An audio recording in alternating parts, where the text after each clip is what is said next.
गांधी जी की हत्या से आरएसएस का कोई लेना देना नहीं। तो मैं आपसे कहना चाहता हूं कि आइए हम सब लोग मिलकर उस विचारधारा की हत्या करें जिस विचारधारा ने गांधी की राजनीति को पहले मारना होगा। और आपकी नफरत की राजनीति रुक नहीं रही है, वो असीमित है, उसकी कोई सीमा नहीं है। पहले हिंदू को मुसलमान से लड़ाओ, फिर हिंदू को सिख से लड़ाओ, फिर हिंदू को ईसाई से लड़ाओ, फिर हिंदू को हिंदू से लड़ाओ, जाट को गैर जाट से लड़ाओ, मराठा को गैर मराठा से लड़ाओ, दलित पिछड़े लेके आए। उस बिल के बारे में सुप्रीम कोर्ट ने कह के रोक लगा दिया कि यह बिल तो अस्पष्ट है, इसमें कोई अस्पष्टता नहीं है इस बिल में। आप क्यों ऐसा बिल लेके आए जिसके कारण से पूरे देश का माहौल खराब? धन्यवाद। Next Shri Sanjay Singh, 20 minutes. धन्यवाद मान्यवर, आपने महामहिम राष्ट्रपति जी के अभिभाषण पर मुझे अपनी बात कहने का मौका दिया। मान्यवर, पूरे आदर और सम्मान के साथ, महामहिम राष्ट्रपति जी के प्रति पूरे आदर और सम्मान के साथ कुछ असहमति के बिंदु हैं जो आपके सामने मैं रखना चाहता हूं। यहां पर सबका साथ, सबका विकास, सबका विश्वास, सबका प्रयास, इसका जिक्र हुआ। सरकार और भारत के प्रधानमंत्री बार बार इस बात को कहते हैं, लेकिन इस देश के अंदर जो घटित हो रहा है वो बहुत विचलित करने वाला है मान्यवर। अभी दिग्विजय सिंह जी ने जिक्र किया कि 30 जनवरी को हम लोगों ने राष्ट्रपिता महात्मा गांधी जी की पुण्यतिथि मनाई, और उस दिन तमाम वीडियो, उनके पुराने वीडियो, पुराने स्पीचेस, पुराने तमाम उनकी बातें सोशल मीडिया पे वायरल हुई मान्यवर।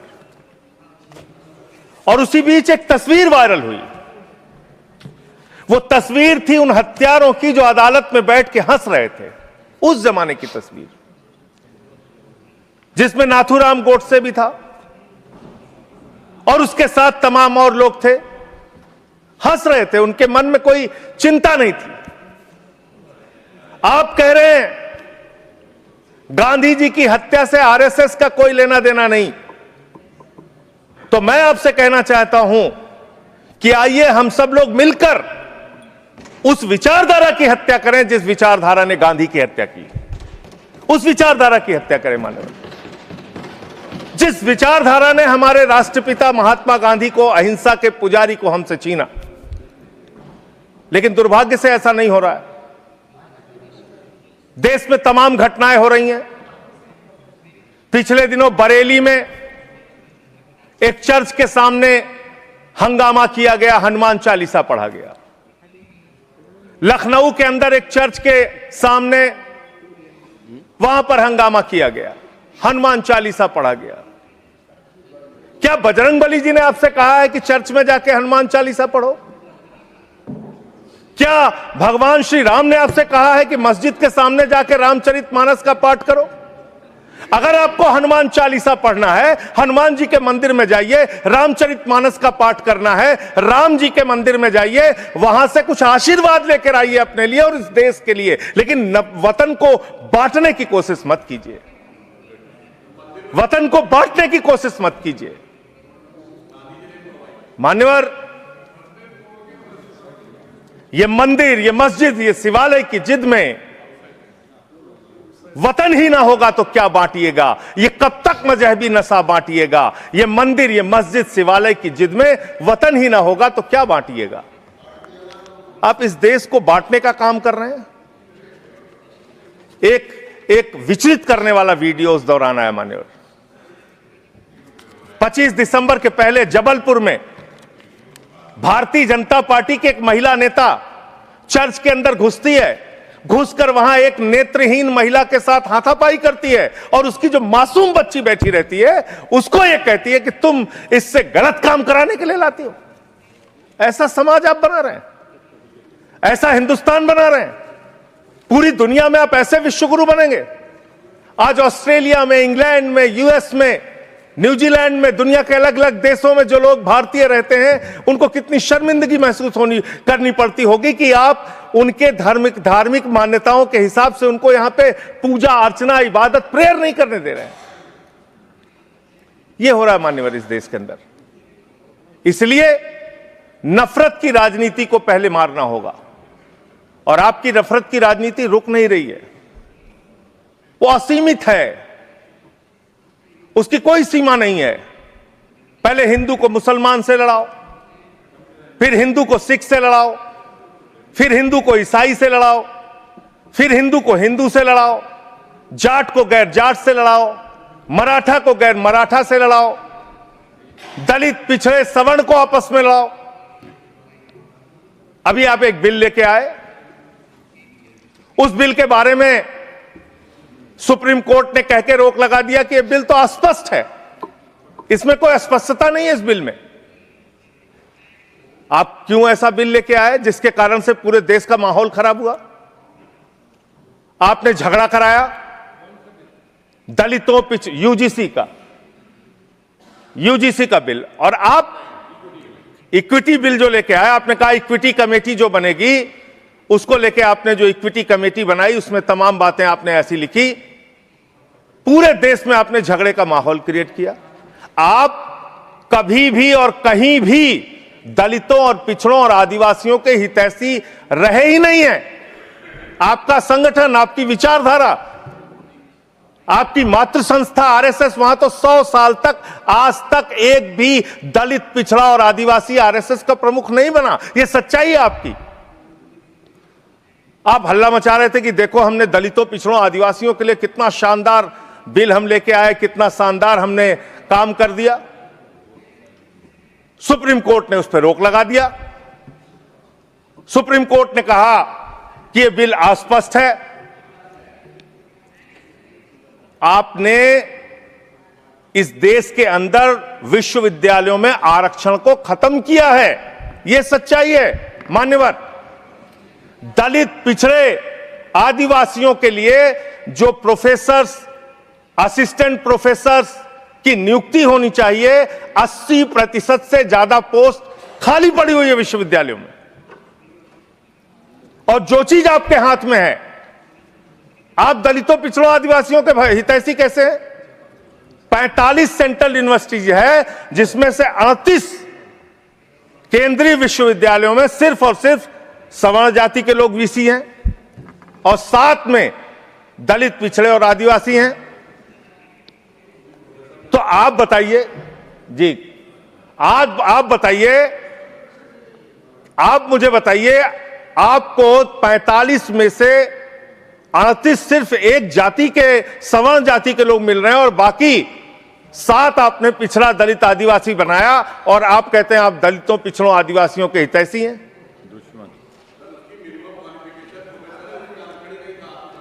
किसमें?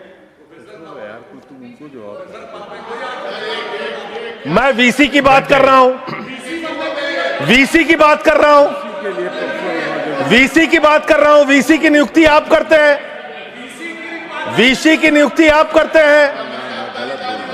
इसका मतलब दलित, पिछड़ा और आदिवासी बीसी बनने योग्य नहीं है, यह आपकी मानसिकता है। इसका मतलब आपकी मानसिकता है पिछड़ा, दलित और आदिवासी प्रोफेसर बनने योग्य नहीं है। 12 साल क्या किया आप नॉट फाउंड सुइटेबल की कैटेगरी में डाल देते हैं उन लोगों को। आप क्या न्याय कर रहे हैं उनके साथ? पूरे देश के हाई कोर्ट, सुप्रीम कोर्ट की हालत देखिए सर। देश का है सुप्रीम कोर्ट एक, और 25 हाई कोर्ट। वहां पे कितने जज हाई कोर्ट के अंदर या सुप्रीम कोर्ट के अंदर दलित, पिछड़े, आदिवासी हैं? पता कर लीजिए, आपको पता चल जाएगा। तो अगर कहीं उनके साथ न्याय की बात आती है तो आप न्याय नहीं, नौटंकी करते हैं, जानबूझ के दिखाने की कोशिश करते हैं कि आप उनके हितैषी हैं, जबकि आप है नहीं, आपको है ना। और पूरे देश का वातावरण खराब किया आपने। मैं इस सदन के अंदर आपके माध्यम से सरकार को प्रस्ताव देना चाहता हूं, अगर आपकी नीयत साफ है तो हर विश्वविद्यालय में 2 तरह की कमेटी बनाइए। एक जो सिर्फ और सिर्फ कास्ट डिस्क्रिमिनेशन को देखे, यानी कि जाति के आधार पर भेदभाव को देखे, और दूसरी कमेटी आप वहां पर बनाइए जिसमें कि हर प्रकार के भेदभाव को आप कवर कीजिए। कोई झगड़ा ही नहीं होता। भाषा के आधार पर भेद, लिंग के आधार पर भेद, किसी भी प्रकार का भेद, उसको देखने के लिए एक कमेटी बनाते और जाति के आधार पर हो रहे भेद को देखने के लिए एक कमेटी बनाते। कोई झगड़ा ही नहीं होना था। आपने जानबूझ के झगड़ा कराया। दूसरी बात मान्यवर, अभी मैं पिछले दिनों एक पदयात्रा कर रहा था मिर्जापुर से लेकर काशी तक, और उस दौरान काशी के अंदर मंदिरों को तोड़ने का मामला सामने आया। मणिकर्णिका घाट को तोड़ा गया मान्यवर, मणि को तोड़ दिया गया, माता अहिल्याबाई होलकर जी की प्रतिमा को तोड़ दिया गया, और वो वीडियो मैंने ट्वीट कर दिया तो मेरे ऊपर उल्टा मुकदमा लिख लिया गया। कितना मुकदमा लिखेंगे आप? आप लिखिए मुकदमा मेरे ऊपर। मान लीजिए मैं झूठ बोल रहा हूं, आपकी पार्टी की नेता सुमित्रा महाजन जी, उन्होंने कहा कि माता अहिल्याबाई होलकर जी की प्रतिमा तोड़ी गई, मणिकर्णिका घाट को तोड़ा गया। आपकी पार्टी के नेता और केंद्र राज्य सरकार के मंत्री रविंद्र जायसवाल, उन्होंने कहा मणिकर्णिका घाट को तोड़ा गया, मंदिरों को तोड़ा गया, माता अहिल्याबाई होलकर जी की प्रतिमा को तोड़ा गया। आप उन पापियों के खिलाफ कार्रवाई करने के बजाय मेरे ऊपर एफआईआर कर रहे हैं। आप ऐसा शब्द मत बोलिए। कौन जिन लोगों ने तोड़ा मान्यवर, जिन लोगों ने मंदिर तोड़ा, उन गुनहगारों को मैं चाहता हूं, चलिए गुनहगार कह देता हूं, भाषा शैली में चलिए मान्यवर गुनहगार संयम के साथ साथ उन गुनहगारों को जिन्होंने उस पुरातन पवित्र मणिकर्णिका घाट को तोड़ा, माता अहिल्याबाई होलकर जी की प्रतिमा को तोड़ा, कार्रवाई उन पे करने के बजाय आपने मुझ पर एफआईआर कर ली। मैं आपके माध्यम से सरकार से मांग करता हूं, अगर आपने कोई तोड़फोड़ वहां पर नहीं की है, 3 सदस्यों का, और तीनों बीजेपी के रहे, मैं तो कह रहा हूं 3 के तीनों बीजेपी के लेके जाइए आप। 3 सदस्य भेजिए बीजेपी के संसदीय दल के, और वहां पर दिखाइए कि माता अहिल्याबाई होलकर की प्रतिमा है, वहां दिखाइए मणिकर्णिका घाट को नहीं तोड़ा गया है, और फिर जो कार्रवाई आप मेरे ऊपर करना चाहें कीजिए। आपने काशी को बर्बाद करने का एक मन बना लिया है। काशी कॉरिडोर के नाम पे आपने सैकड़ों मंदिर वहां पे तोड़ दिए, वहां पे शिवलिंग लंका थाने में पड़े हुए हैं। यह घटना अगर किसी विपक्ष के राज्य में हुई होती, आप पूरे देश में हंगामा कर देते, फसाद करा देते पूरे देश में। लेकिन आपने वहां मंदिरों को तोड़ा, पवित्र घाटों को तोड़ा। 54 देश के नागरिक आते हैं काशी में मान्यवर, वो वहां पे बिल्डिंग देखने नहीं आते, वो वहां पे आते हैं वहां के पुरातन मंदिरों को देखने के लिए, वो वहां पे आते हैं पुरातन घाटों को देखने के लिए, पौराणिक मंदिरों को देखने के लिए। वो इसलिए आते हैं काशी की गलियों को देखने के लिए। आप वहां तोड़फोड़ कर रहे हैं। जाके पूछिए वहां के लोगों से कितना गुस्सा और नाराजगी उनके मन में है। लेकिन आपको धर्म में भी धंधा करना है, हर जगह धर्म के नाम पे भी धंधा करना है, वो काम आप वहां पे कर रहे हैं। दूसरी बात, इस भाषण में शिक्षा की चर्चा हुई, स्वास्थ्य की चर्चा हुई, जल जीवन मिशन की चर्चा हुई, और कल बजट आया तो आपकी कलई खुल गई। आप विकसित भारत की बात कर रहे हैं, कह रहे हैं विकसित भारत बनाएंगे। कब बनाएंगे? 2047 में बनाएंगे। उसको 3047 कर दीजिए। 1000 साल बाद कौन पूछने वाला है सर? 3047 में हम भारत को विकसित भारत बताएंगे। 1000 साल बाद कौन पूछेगा? 2047 में कौन सत्ता में रहेगा नहीं रहेगा, लेकिन आप ऐसा सब्जबाग दिखाते हैं कि आप 2047 में आप विकसित भारत बना देंगे। कैसे विकसित भारत बनाएंगे? शिक्षा का बजट आप रखेंगे 2%, स्वास्थ्य का बजट आप रखेंगे 2%, यानी कि अशिक्षित भारत और विकसित भारत कैसे होगा? अस्वस्थ भारत और विकसित भारत कैसे होगा?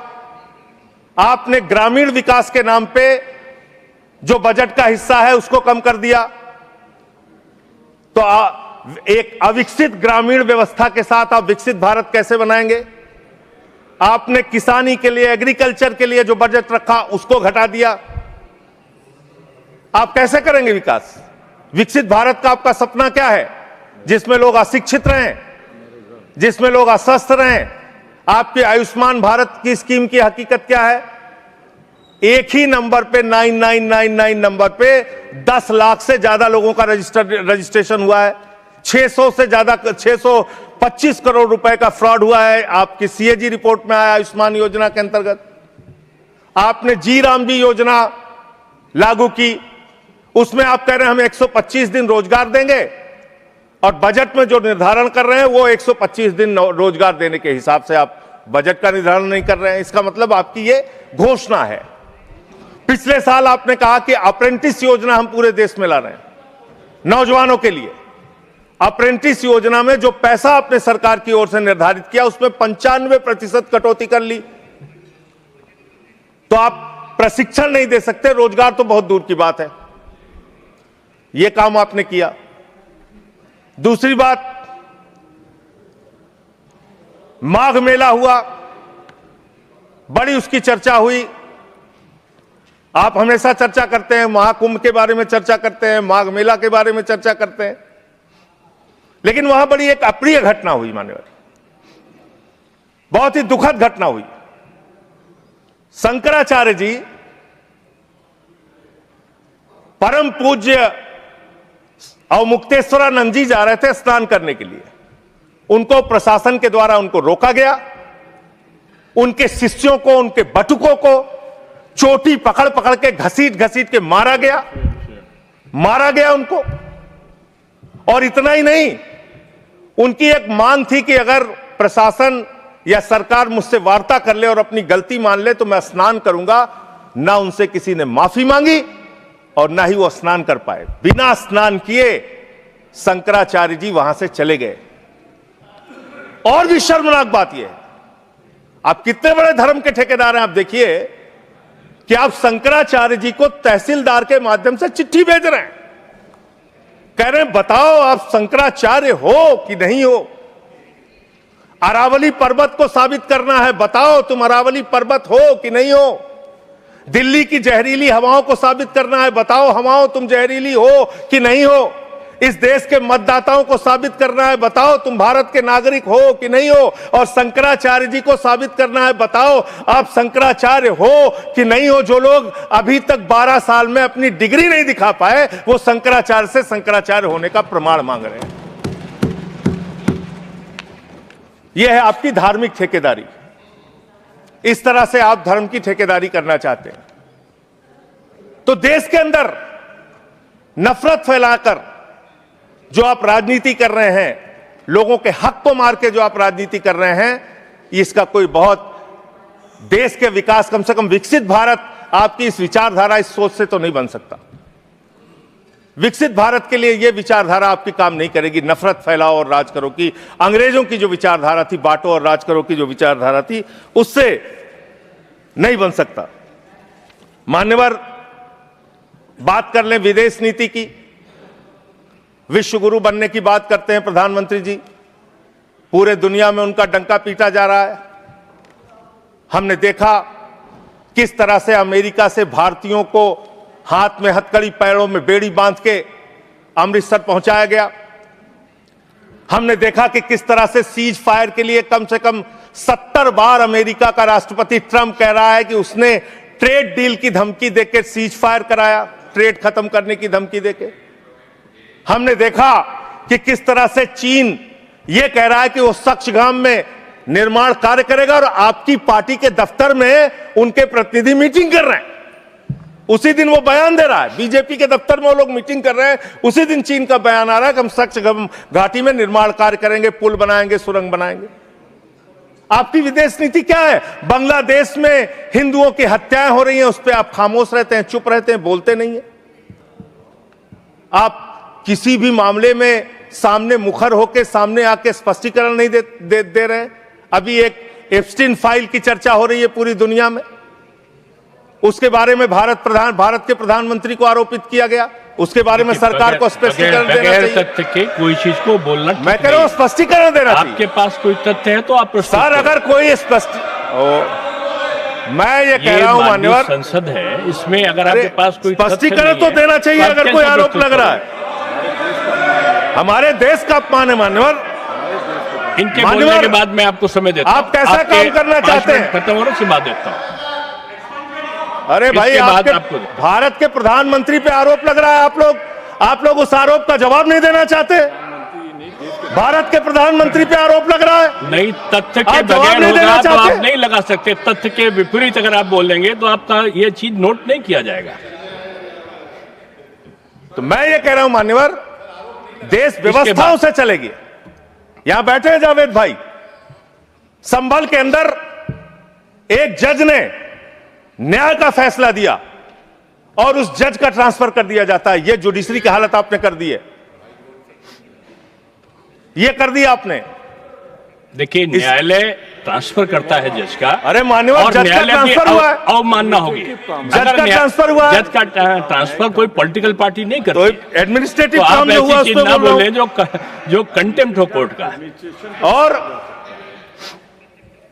इस तरह से एफआईआर दर्ज करके, लोगों के दबा के, लोगों के अधिकारों को छीन के, हमारी पार्टी के तो खैर पीछे ही पड़े हुए हैं आप लोग। चैतर बसेवा एक आदिवासी नेता हैं, उनको गिरफ्तार करके आपने 3 बार गुजरात के अंदर जेल में डाल दिया। महराज मलिक हमारे विधायक हैं, उनको डाल दिया जेल में। हम लोगों को तो जेल भेज ही चुके। आप रोज मुकदमा लिखते रहते हैं, एफआईआर लिखते रहते हैं। सोनम वांगचुक को अभी भी आपने जेल में रखा हुआ है। तो एक के बाद एक लोगों को, विपक्ष के नेताओं को जेल में डाल के आप कैसे काम करेंगे? आप पूरे देश में एसआईआर के नाम पे लोगों के वोट काट रहे हैं, एसआईआर के नाम पे लोगों के वोट काट रहे हैं। बस खत्म कर रहा हूं सर, सबको 2-2, 3-3 मिनट मिला है। मैं 1 मिनट में खत्म, 1 मिनट में आधा मिनट। मान्यवर, मैं पार्टी का लीडर हूं, 1 मिनट में खत्म। आधा मिनट पार्टी का लीडर है मान्यवर, एसआईआर के नाम पे आप क्या कर रहे हैं? पूरे देश में करोड़ों लोगों के वोट काट रहे हैं। यूपी की बात अगर मैं कर लूं तो वहां पर आपके ही राज्य निर्वाचन आयोग ने जो चुनाव की सूची बनाई, ग्रामीण चुनाव के लिए, पंचायत चुनाव के लिए और शहरी चुनाव के लिए, उसमें दिखाया 17 करोड़ वोट। और एसआईआर के लिए जो केंद्रीय ज्ञानेश कुमार जी की निगरानी में जो सूची बनी, उसमें दिखाया गया 12 करोड़ 55 लाख वोट, 4.5 करोड़ वोट उत्तर प्रदेश में कहां पर उड़ गए? और आप कह रहे हैं हर बूथ पे 200 वोट बनाएंगे तो 3.5 करोड़ वोट आप ऐसे ही बना लेंगे। तो एक बहुत बड़ा फ्रॉड है। एसआईआर में आप नेताजी के परिवार को नोटिस भेज रहे हैं। बस खत्म कर रहा हूं मान्यवर, एसआईआर में आप नेताजी सुभाष चंद्र बोस के परिवार को नोटिस भेज रहे हैं, नोबेल पुरस्कार विजेता अमर्त्य सेन को नोटिस भेज रहे हैं, पूर्व एडमिरल को नोटिस भेज रहे हैं। अब कैसा एसआईआर करा रहे हैं? ये एसआईआर नहीं है, चुनावी घोटाला है। मैं कहना चाहता हूं। बहुत बहुत धन्यवाद। सुधांशु त्रिवेदी जी, एक मिनट में फाइल का जिक्र हुआ। एक विकृत यौन मानसिकता के सजाए याफ्ता अपराधी का जिक्र इस संसद के पावन पटल के ऊपर करना इनकी विकृत और विक्षिप्त मानसिकता का प्रतीक है। सर, एक बात फैक्ट ऑफ द मैटर ये है, among the millions of emails there is no direct email with prime minister. Sir, no direct message, no direct phone call. मैंने पहले कहा है कि अगर कोई चीज तथ्य के परत नहीं है तो उसको यहाँ रिकॉर्ड नहीं सर, मैं अपनी बात बस 2 वाक्यों में समाप्त करना चाहता हूं। ना कोई ईमेल है, ना कोई मैसेज है, ना कोई फोन कॉल है। और उसके बाद निराधार अनलगर आरोप के ऊपर एक सजाए याफ्ता अपराधी का नाम लेकर यहां पे बोलना, यह बहुत ही निंदनीय है और इनकी विकृत मानसिकता का प्रतीक है।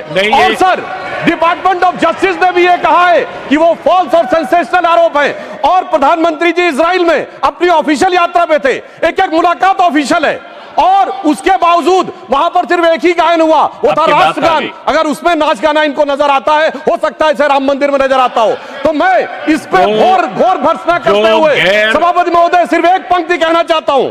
सभापति महोदय सिर्फ एक पंक्ति कहना चाहता हूं कि जो इन्होंने आरोप लगाने का प्रयास किया है कि राष्ट्रवाद के महामेरु पर वार बहुत ही हल्का है, भारत विकसित रोकने के लिए यह मचा हुआ तहलका है। नहीं, देखो, जो माननीय सदस्य ने जो तथ्य के विपरीत और संविधान के विपरीत बात कही, उसको इसमें शामिल नहीं किया जाएगा। ये जवाब सवाल नहीं है, आपकी बात आ गई। मैंने क्या कहा? मैंने कहा आपने कि जो भी आरोप लगाए हैं उसका जवाब दिया जाए, नहीं होगा, उसको डिनाई करें। आप भागते क्यों हैं? नहीं, आप यहां पे नहीं पूछ सकते। चलिए, next Shri Subhash Chandra Bose, 9 minutes. Thank you.